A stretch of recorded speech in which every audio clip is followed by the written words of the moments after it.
Hi, everybody. This is Pallavi from Our Better Planet. We are going to be talking to Shailaja from Remagine today. Just give me a second and I'll add her to the talk.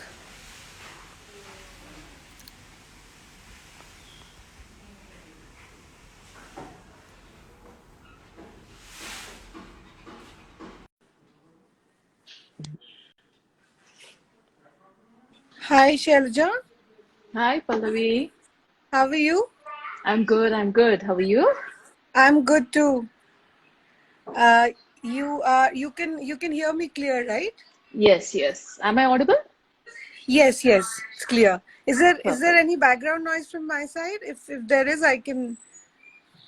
A little, but it's okay. I can hear you very clearly. Not a problem at all. Okay, great. So, welcome to the live today. Thanks so much for sparing time to join us. My We pleasure, are Pallavi. The idea behind this live and this Insta chat is only to help our consumers get a better idea of who our vendors are and what are our partnerships and what are the kind of products that we work with, what are the kind of skill sets that we work with when we say when we talk about these products. So that is the idea. And on the same lines, if you can just go ahead and talk a little bit about Imagine. So we are very proud of the Imagine partnership, and we understand a little bit about what you guys do. But it would be lovely to know a little bit more, and also your particular trigger in actually getting started with Imagine would really help us move forward. Sure, Pallavi. Happy to share our journey so far. So, Remagine was an enterprise I started almost 6 years ago. Uh, I was actually working in a corporate role as a supply chain process consultant for 15 years. And Okay. while I was doing that, I got involved with the solid waste management work in Bangalore here. And Okay. it was a voluntary work which was taking up my weekends. And then I decided to quit my corporate role. Then it became a full week voluntary work, totally in the space of solid waste management. And first, it was more about segregation and all, telling people about segregating their waste. And then slowly it became working with BBMP Okay. to look at how waste can be handled better and then what infrastructure is needed and all. So while I was doing that, it was from a very simple task about segregating my home waste into different types. I kind of ended up wading through landfills and garbage dumps everywhere and all. And Okay. that's when I started looking at waste very different. Because as long as we're just looking at waste within our household, it Mm-hmm. seems like it's little, it's small, whatever it is, because someone else is taking it from us. The Correct. moment you actually visit a landfill, it's a completely different picture. And then I asked myself, okay, here I'm talking about people segregating their waste responsibly and handing it over to the correct set of vendors, etc. Mm-hmm. But is that going to solve the problem? It was a very simple trigger. One of the visits, and I saw this huge landfill, and I was reminded of my childhood saying, why is this a problem now when there was no concept of door to door waste pickup when I was a kid? What has changed? And that's when it dawned upon me that as an individual consumer, I myself have adopted different consumption practices over the years unknowingly, right? Mm-hmm. So I was never a shopaholic, but at the same time, I was not a conscious consumer as long as I was in the corporate world because unknowingly I got hooked on to life of convenience and affordability also was something which was no longer an issue, etc. So Correct. it was that self-conscious thought became the trigger for me. I said, okay, as long as I'm talking about segregating waste, I'm just touching the tip of the iceberg. The problem lies elsewhere.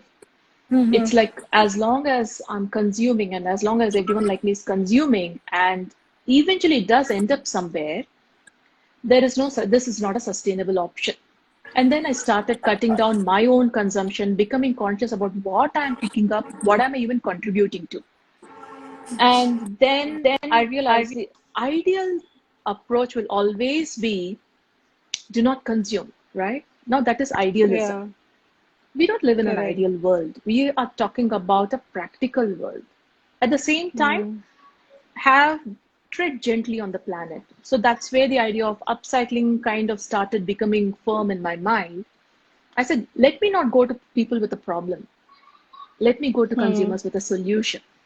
And that's exactly how Remagine was launched 6 years ago to promote upcycling as an alternate lifestyle, saying you Okay. can consume at the same time we can reroute material from ending up in a landfill at the same time not use virgin resource for everything because at both the ends we are killing the planet. So that's the Correct. starting point for Reimagined. Yeah, I mean that's what it brings me to the thought that last time the Recharkha founder left me with. She said that we should be looking at the earlier what precedes recycling. I mean, recycling is not not a solution, but it is Yes, something that we have to resort to because we are not able to reduce our consumption and reuse the stuff. So yes, recycling is not something that we should start talking about initially. We should actually start talking about the practices of reducing and reusing before we actually yes, get to recycling. So I think that yeah, you are saying the same thing also. yes, And because yeah, the idea is as long as I'm putting something in the recycle bill, I feel I have solved the problem, right? But let's yeah. admit it, only 9% of global waste gets recycled. Where is Mm, 91% going, right? So wow. just that fact should make things clear that recycling is not a solution. The problem lies elsewhere, which we need to address. Yeah. So Yeah. it's mostly about our consumption and I mean the way we treat the waste. Yes, Uh, that needs to be looked at, right? So because precisely. people when they start looking at these recycled options, they get that idea that if I start buying from these businesses who are probably recycling, then I'm contributing in a much bigger way. But what they miss over there is that the contribution can start much earlier if you Correct. inculcate that in your lifestyle, so to say. So, Yes, so very true. when you, so when you figured this out, then how did you go about planning Reimagined? And if you can talk a little bit about your product range, what you started with, Yeah, what are the materials that you work with, it'll really help our audience. Yeah. sure. So when Remagine was launched, it was launched as a marketplace, right? Okay. Because one, I had no idea about production, right? Though I Okay. worked with huge production companies on their supply chain and all, how do you Yeah. repurpose waste? Now, it was my thought or like a harebrained idea, right? Now, does it even make sense? Hmm. So for me, testing waters was with the idea of a marketplace. And I think I started off with around 10 vendors, individuals who Okay. were doing some amount of upcycling themselves. And also that gave me an idea how do consumers even approach the idea of upcycling? The moment I Hmm. say this is made from waste, how do they even react, right? Hmm. So for Hmm. 1.5 years, it was a complete marketplace where Remagine was a platform which was sourcing or more like a reseller for the consumer, right? Okay. And that gave me an idea of my vision is to make upcycling a worldwide movement. Hmm. Anything and everything that any consumer would want to consume, the aim is there will be a very high quality upcycled product that is created. It's as Okay. simple as that. Now, to get to that aim, you cannot be a reseller, right? Yeah. Your backend should keep pace with that dream. Correct. And that Correct. 1.5 years also gave me an idea. The thumb rule for me is as a consumer, however conscious I might be, am I Mm-hmm. willing to pay so much for that product? Yes or no? Correct. Okay. So that 1.5 years told me about the how consumers might perceive upcycling, what are the cost elements involved, and Hmm. we peg one element at the top of a hierarchy, which is quality. Correct. Quality. As a consumer, I would not want to compromise on the quality of any product I buy. So Hmm. should not my customers, right? It's the same rule for them also. After one and Right. a half years of that marketplace experience, Remagine had its first in-house production unit that came out, and we started off with denim. Okay. And we didn't want to make the regular bags. No, Hmm. because that was also around the same time that, okay, ditch plastic, get into cotton bags, right? So everybody was Yeah. thinking of bags, bags, bags. I said, no, Hmm. we have to be beyond bags. And so Hmm. we started experimenting with denim, and the first team came together for us, and we trained the women, and slowly we expanded the range of products. And Hmm. in the last 3.5 years, now we work with denim, we work with fabric, we work with wood, we work with glass, we work with metal, Correct. anything and everything that ends up in a landfill, we try pulling out. And if Okay. I'm talking about creating an upcycled alternative for every product one might need, that's Hmm. where the range of materials come in. We don't do just Okay. bags. We have our apparel, Correct. we have Hmm. furniture, we have home decor, we have bags also, right? Yeah. And that's how our range has increased in terms of material as well as the product categories today. Right. So if I just pick up one material, Mhm. just for a understanding for a layperson like me, so how do you really source? So you work with you do a lot of denim bed covers and stuff. So Right. uh, I mean, when you think of a denim, you don't really get that uh, uh, get so much of it from a couple of pieces, right? So do you add it to additional fabric which you source, or it's all the old fabric only? I mean, it is all patches of fabric which has been Okay. used earlier. So this was a revelation to us as well. Till then, till we started working with denim, I had no clue that brand new denim sitting on retail shelves have a shelf life. Hmm. And so what happens is we have the major producers in the back end who are continuously churning out jeans after jeans, right? Yeah, yeah, And they yeah. push it to the retail stores. Correct. Now that is where the end consumer sees the final denim product sitting on the shelves. But if Yeah. that lot does not get sold off in a certain time duration, Hmm. it gets Hmm. discarded. That is waste. Oh, Yes, exactly. I also wow. have like, really? Brand new? Yeah. Yes, it happens. So the way we approach any material, the moment we get an idea we should work with this material, we go around looking for waste aggregators. And Mm-hmm. that is how we kind of map the entire supply chain. Where Okay. does waste even get created for this particular material? And that's when we came to know retail is a huge contributor to To the even waste. the Yeah. pre-consumer waste. I'm not even talking of production waste. I'm talking Yeah, of yeah, yeah, yeah. pre-consumer waste. Okay. Pre-consumer waste. Correct. And that was a revelation to me. Hmm. And at the same time, we do have individuals who keep giving us their used denim as well. Right. So when we figure out, okay, where does all this waste go? We identify the waste segregator. Our unit is in Kolkata. So we identified the waste aggregator there. And that's when Okay. he Okay. told us how this denim waste gets generated and how it all comes and what happens to it. And the Yeah, final leg of that's it is it gets yeah. shredded and is used as the rag cloth and by mechanics because it's a sturdy yarn. Yeah. That's Yes, okay? horrendous because you can take it back. The retailers can have it back and maybe like work on a new collection with the same because it's almost done. It's almost there, right? You can use it by you can wear it off. It is, I see, the it is a challenge, very Pallavi, is the challenge with virgin fabric, like you have denim fabric, right? It's very easy to design a yeah. product. The moment Mm-hmm. you give me a pair of jeans, right, you work Uh-huh. backwards. Okay, say if you look at the structure of the jeans, denim itself, right, you have these two Yeah. strips.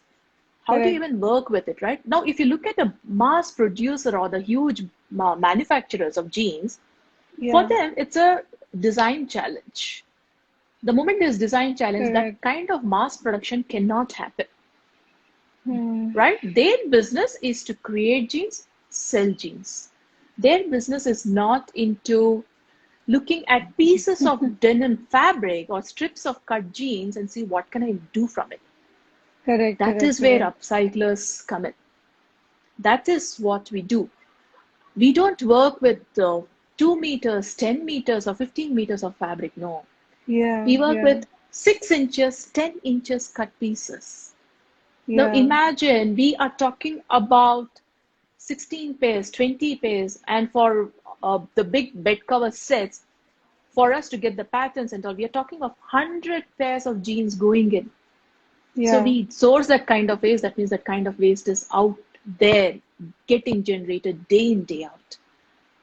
Yeah, so that that occurred to me only when I saw your products, because everything seems new in the sense that it seems seamless, when you're looking at Yeah. your bed covers, which are huge. So I always used to wonder that, how is it working out with these smaller patches which we are collecting from different, because denim also has a very different texture. Like, one kind of a denim is different from another. Then there are so Yes. many color variations. So how does that We face work? those. And We do yeah. face those challenges even if you're talking of a pre-consumer waste. Okay. Hmm. We work with both pre and post-consumer waste denim. Correct. Pre-consumer waste also, as you pointed out, there are Hmm. color variants. When we say blue, we cannot have the same blue, right? And Correct. even now, Exactly. Yeah. there you'll have the stretch jeans as well as the smooth. It's not the non-stretchable one. So even the material Yeah. varies. Even if we talk of simple, we do have Yeah. those challenges. That is where our Right. role is. Our job is to ensure nothing goes waste, right? Correct. So when Correct. we source genes, we sit and sort through them. What will work? What will not work? Some will have a tear somewhere. Some will have some patch somewhere. Though we are talking of Hmm. retail waste, but it has gone through that and gone to the waste aggregator, and we pull it back before it gets shredded, right? Hmm. Hmm. So Hmm. for us, there is work involved, but then that's why the job of an upcycler is not straight cut. It's not easy. We have Yeah. taken up that challenge because our belief is nothing should go waste. Hmm. So when we talk of post-consumer denim, where like I have worn my pair of jeans or it has really reached its end of life, or maybe Yeah. I have kind of outgrown it or whatever, I want to give it away. We do get post-consumer waste also. But then looking Okay. from a consumer's mindset, right? How Hmm. comfortable will I be having a bed cover which is created using jeans that has been worn by somebody? A hygiene Yeah. element just come in, right? That it's a Yeah. mind Yeah. block, It's a right? mind So block. that Yeah. is where we are very clear what material we use for what product. So the Hmm. post-consumer denim gets into different things like maybe pouches or bags or something, Hmm. where it's Hmm. not very personal, whereas a bed cover is something I would not be very comfortable with, right? So that Hmm. is how we kind of separate what material gets used where. But as a consumer, like now when you stated this pre-consumer waste and the post-consumer denim and the waste that it's creating. Mm. So as a consumer, when I go on Our Better Planet and I want to shop your collection, right? Your denim bed covers. So how do I mean, I'm just as a owner of a platform, I would want my audience to know that, because for them to have, like you're saying, that it is kind of a mind block, that this bed cover has been created by worn clothing. Of course it must have gone through a process of probably washing, cleaning, sanitizing, everything. But then that is a preconceived notion that people have, that if I'm spending that amount of money, why should I buy something which is used? That is again another problem with the vintage clothing and the reuse clothing that we are facing within, and we are trying to Right. promote. But that's another story altogether. So as a platform, how do we help enable you to like bring out this information? Because it was very a big piece of information for me to know that you buy this denim which is actually on the shelf, has never been used, and it is still a waste. I mean, Yes. what I generally assume, say for example, if I go to a shopper stop, you get multiple variety of denims, right? So I know that they change as per season, but what I would assume as a consumer is that maybe it's going back to the same brand, and they are either working on a collection which comes out with probably some distress stuff and some patchwork. So that is my understanding of it. So how do we really bring out that information? Because now when if somebody is looking at your bed cover, they need to know that it's all brand new denim. So is So that that is evident, where, or do you talk about it, or how does it see, work? when we talk about a product, right, we talk about what material is used, etc. But there is Correct. so much more beyond just selling a product, because a Hmm. lot of awareness creation is required. That's where the Correct. Correct. narratives, where we talk about how do we even source the waste, how do we even sanitize the waste, whatever material, right? That Yeah. narrative has to be told again and again and again, right? Yeah. And Yeah. let's Yeah. admit it. We are talking about changing consumer behavior. It's not going to True. happen overnight, but we keep Correct. talking about it, then people start believing in it. And one thing I've always noticed in terms of upcycled products, seeing is believing. When I say seeing, it's not the product image. Hmm. Seeing the product is believing. Because in the Okay. last 6 years, we have not had a single return from any customer so far. Correct. We have Correct. not lost a customer for quality. Hmm. Zero. Zero Hmm. return. So the moment you see the product, hold it in your hand, I can give it to you in writing, you're a converted customer. Hmm. It's just that one step, but we keep on saying it again and again and again and again. It has to be told. Yeah. Yeah. It's a Yeah. lot It of has to be perseverance and told. Yeah. patience. Yeah, Correct. And I have this sense that this narrative also has to be strengthened. I mean, we need to because we need to drive people to these things also, right? It's not true. easy to really place two products. One, okay, is something which you have a surety that this is fresh fabric that we are using, and then over here when we are actually using fresh fabric, but then of course because we are an upcycling company or an upcycling institution, we are put in that category that and then the pricing is always questioned also, because Yes. you are always put under that category wherein you're working with second hand stuff, right? And that Right. that visibility to how you are actually, because there is so much work in being in segregating that second hand stuff, which is Yes. like how you say, smaller patches. Here people are working with yardages,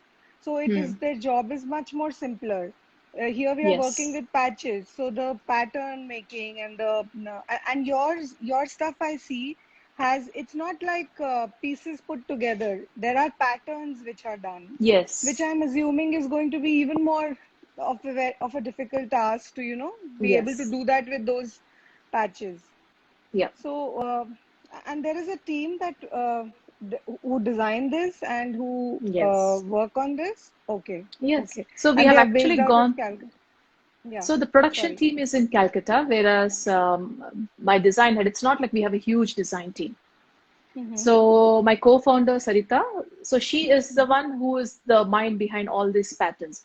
And the beauty Okay. of it is the women have been working with it, right? They also come up with ideas. Oh, They nice. also Yeah. come up with ideas. So that's the amazing part of it.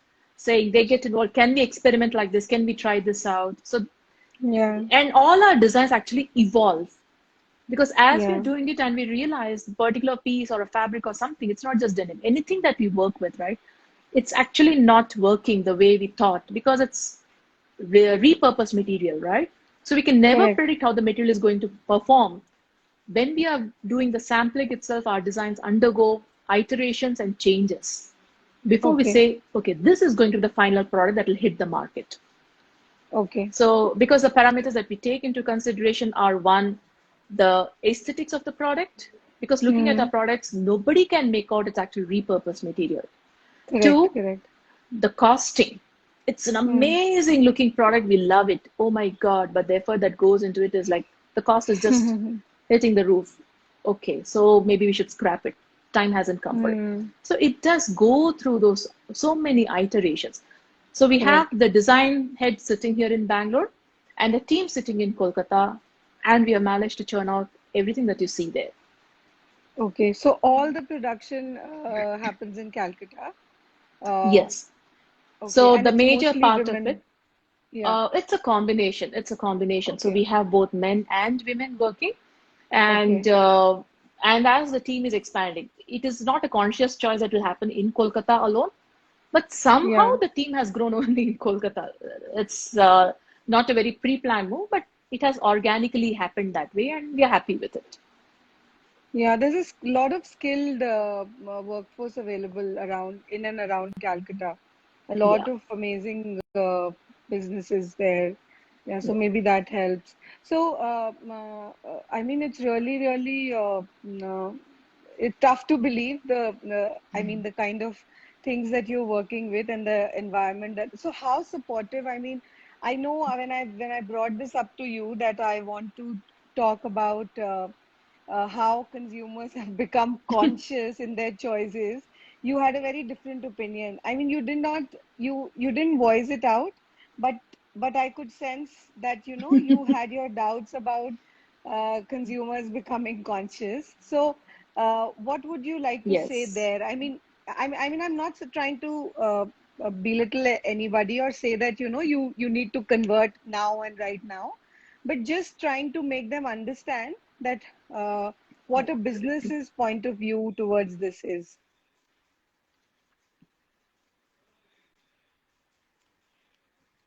Much more aware society, Hmm.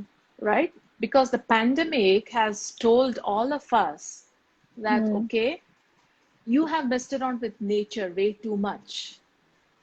Okay, Correct. and it has shown us that we are doing something wrong, something that we need to set right.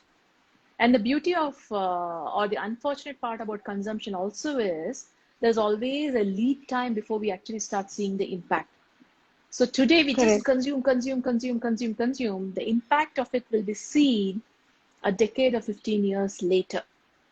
So it True. doesn't hit us immediately. So we're about it. Okay. So now this pandemic has forced us to really wake up, and we have become aware that something is not right.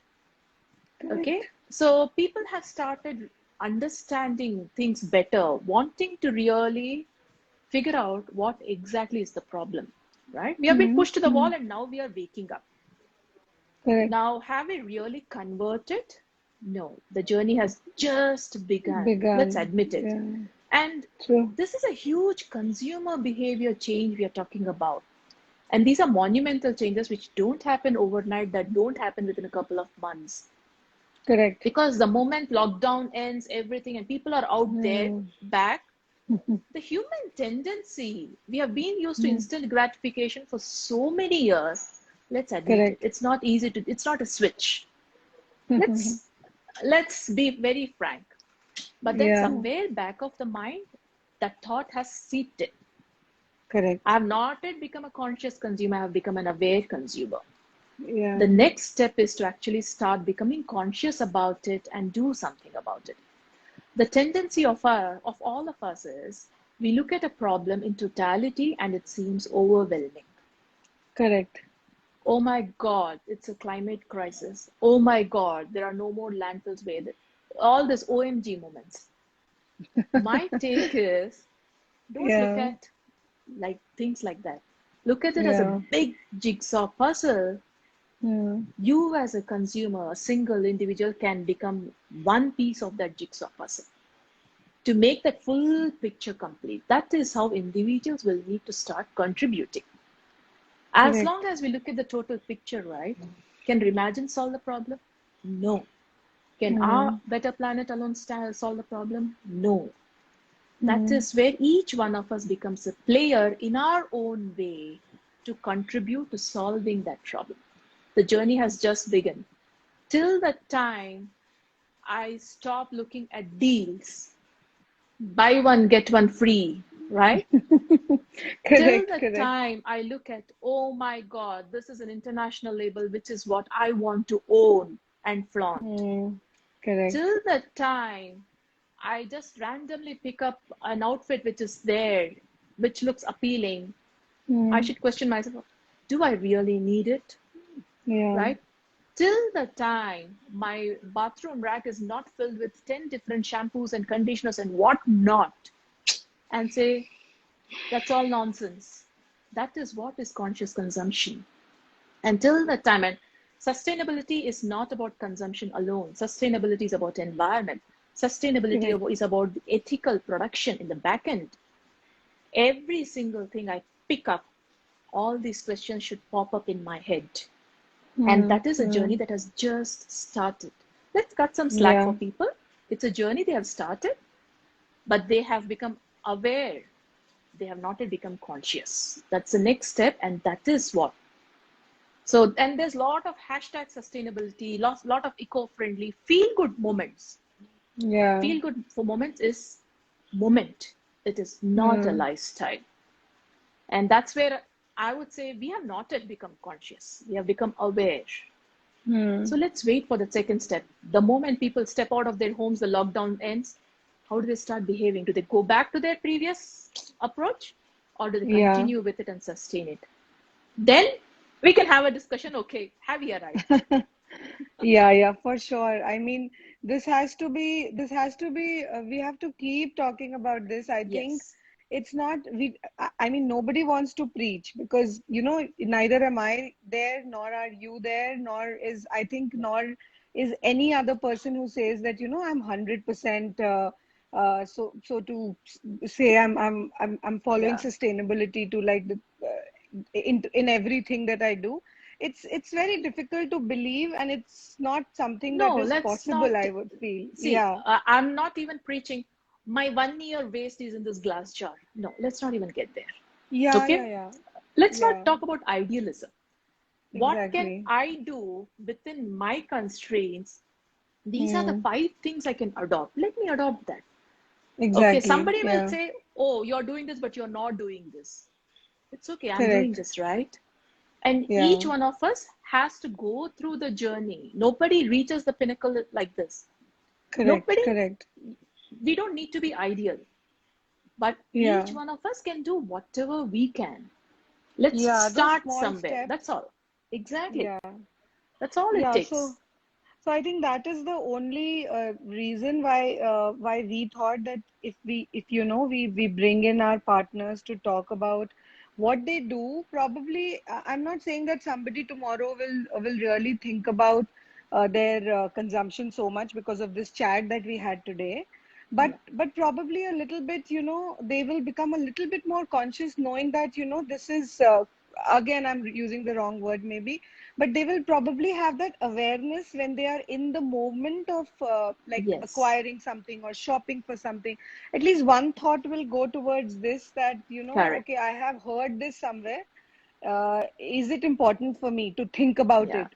Don't, not even going there Correct. completely, but just the information. Yeah, Yes. go ahead, please. Every consumer can make a difference. Every Correct, single correct. individual can make a difference. The only thought is the problem. I don't think I can solve that. Yeah, One individual cannot, but millions of people together can solve the problem. Instead of buying yeah, 5 pairs of footwear, tomorrow if I go out and buy two, I have started making a difference.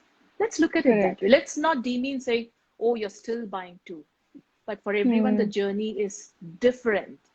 Different, So correct. let's not preach and say this is the only way to live. It's not my way or highway. Yeah, Each individual can figure out what works for them and just go ahead and exactly. do it. And you will realize, without even realizing over your lifetime, you have made an amazing positive impact. Don't look at instant results. Let's not. Let's Yeah, become aware. We will become conscious, and over a period of time, we will become sustainable consumers. It takes time, but it takes a lot yeah, of conscious approach. correct. And once you get started, it it affects all aspects of your It life. does. So That's the because beauty. if you start thinking in a certain way in terms of your consumption, then that consumption actually is everything. Your food consumption, your shopping, the way you really buy anything. I mean, gifting, just about everything. So Correct. that's why at Our Better Planet, what we are actually trying to do is with our partners, we want to actually build a community which then has a together voice is much easily heard, or it makes it easier for people to believe us as a group, Yes. which is actually not like a group which is like the ideal group, wherein you're working with zero waste, and you're talking about that small dabba wherein you're putting your waste for a year or so. All that is not possible in our kind of Indian households. I mean, you're cooking every day, so these things I'm sure you can compost and you can Yes. make better use of it, but then talking about those kind of concepts make it very complicated for people to believe and follow. And then No, it it kind of puts you off, right, Pallavi? So the puts moment you like, off. oh my Exactly. God, someone who is buying so much, you show them a jar, they are Yeah, put off. It's automatically you're making it impossible for them. Instead, for that true. individual, what is possible, right? Yeah, You should not yeah, you follow someone else's benchmark of idealism. yeah, You can yeah, figure out what works. I figure out what works for me. So simple. yeah, So yeah. my lifestyle might not look ideal to someone else, which is okay by me. Exactly, which is Yeah, okay. Correct, yeah. correct. I But mean, you I have do to be my bit. confident in your space and you have to know that, I'm doing my bit and Yes. that is enough for me. And I probably will go ahead one step, but then maybe that'll happen in the next phase Over a when I period of time. realize better. Yes, Yes. yes. Yes. So unless and until this realization is from within, it's not going to stay. No, Unless and and the until we that's the really, beauty of platforms, as you said, right? Your community that you've put together. yeah, Because when multiple voices come together, it exactly. travels farther. So Correct, people, correct. more and more people will automatically get drawn to ideas of sustainability because the voice is louder. Right, So right. that's where communities come together. It's not one individual or one company which can transform the world. It is a True, true, true. community of like-minded people who are coming together with the same focus. Yeah, yeah, I totally believe that we are just storytellers because as our better planet, what are we? I mean, in terms of we are actually facilitating amazing businesses like yours to be on a platform wherein we can create more visibility. But apart, and how are we creating this visibility is by telling your story. So basically, what is our contribution to it is almost like a storyteller where we highlight your story to people and then they figure out for themselves that this story makes sense to me, this doesn't. But if the story stays with them for even a fortnight, I would be really very happy because anything that stays with you, you go back to it. You True. think about it at some point in time that I heard it somewhere. Yeah, maybe it actually Mhm. makes sense because you come through these experiences are happy. We are going through Yes. all this phase of life because of the way we have probably consumed or led our lives yesterday. Yeah, So, and it's all a cyclic thing, I believe. I mean, it's a vicious circle. One thing leads to it another. does. True. Yeah. So that is our intention with bringing your stories forward. And it was such an amazing conversation with you. We would love to Thanks a lot. keep doing this, yeah, over and over so that we can let people know about all the other amazing things that you do. This is really brief. I don't want to stretch it because then it becomes tough for people to even hear us out for a longer period of Fair time. enough. Yes. So yeah. So Thank you so I much. It was an yeah amazing th conversation. yeah, thanks to you for sparing out for taking out time to do this. I don't think we have any questions today, so we will call it a day then. Thank you so Sure. much. Thank you Thank you so so much. much, Thanks a Shailaja. lot, Pallavi. Yeah, Nice chatting up. Bye thanks. bye. Same here. Bye.